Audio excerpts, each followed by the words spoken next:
வணக்கம் வியாஸ், நீங்கள் பார்த்து கொண்டிருப்பது தேவா தமிழ் கேமிங். இன்றைக்கி நம்ம வீடியோவில் என்ன பார்க்க போகிறோம் பார்த்தீங்கன்னா, காப்பிரைட் ஸ்ட்ரைக் போட்டாங்க நம்மளோட தேவா தமிழ் கேமிங்லேயும் டிடிஜி 2.0லையும். என்னடா சொல்கிற அப்படின்னு பார்த்தீங்கன்னா, எதனால் காப்பிரைட் ஸ்ட்ரைக் வந்திருக்கு தெரியுமா? இந்த வருங்க காட்டுறேன். அது எப்படி பண்ணாங்கன்னே தெரியல. நான் இந்த இன்ட்ரோ போடுவேன்ல, அந்த இன்ட்ரோவில் தான் ப்ராப்ளமா. அதையும் போட்டேன்னா பாட்டு போடுறேன்ல, அதில் தான் இருக்குன்னு காமிக்கிறேன்.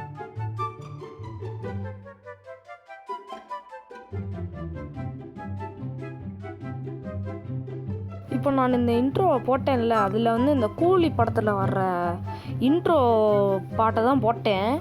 அதுக்கு இவங்க காப்பிரைட் ஸ்ட்ரைக் போட்டாங்க. என்னடா சொல்கிற அப்படின்னு கேட்டிங்கன்னா, நான் இந்த தேவா தமிழ் கேமிங்கில் இப்போ தான் ஓப்பன் பண்ணேன். அதில் இந்த இன்ட்ரோடியூஸ் பண்ணால் அது காப்பிரைட் ஸ்ட்ரைக் போட்டானுங்க. சரி, நான் அதை விட்டுட்டு கிராணி வீடியோ டிடிஜி 2.0வில் போட்டால் அதுலேயும் காப்பிரைட் ஸ்ட்ரைக் போட்டாங்க. நீங்களும் கொஞ்சம் சேஃபாக இருந்துக்கோங்க. உங்களுக்கும் இந்த மாதிரி காப்பிரைட் ஸ்ட்ரைக் வந்துச்சுன்னா மறக்காமல் கமெண்டில் சொல்லுங்கள். சரி கைஸ், பாய் பாய் பாய். மறக்காமல் நீங்களும் கேர்ஃபுல்லாக போடுங்க வீடியோவை. பாய் கைஸ், பாய் பாய் பாய்.